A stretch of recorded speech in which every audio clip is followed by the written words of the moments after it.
Hello, ఈరోజు లంచ్లో white rice, carrot fry,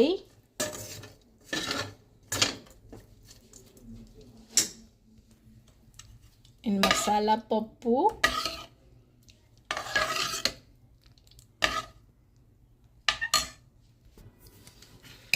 ఉసిరికాయ పచ్చడి. అండ్ పచ్చడిలోకి నెయ్యి. ఇది ఈరోజు లంచ్ స్పెషల్. ఇది నా లంచ్ ప్లేట్. క్యారెట్ ఫ్రై, పప్పు, ఉసిరికాయ పచ్చడి, నెయ్యి వేసాను, వైట్ రైస్. ఇది నా కంప్లీట్ లంచ్ ప్లేట్.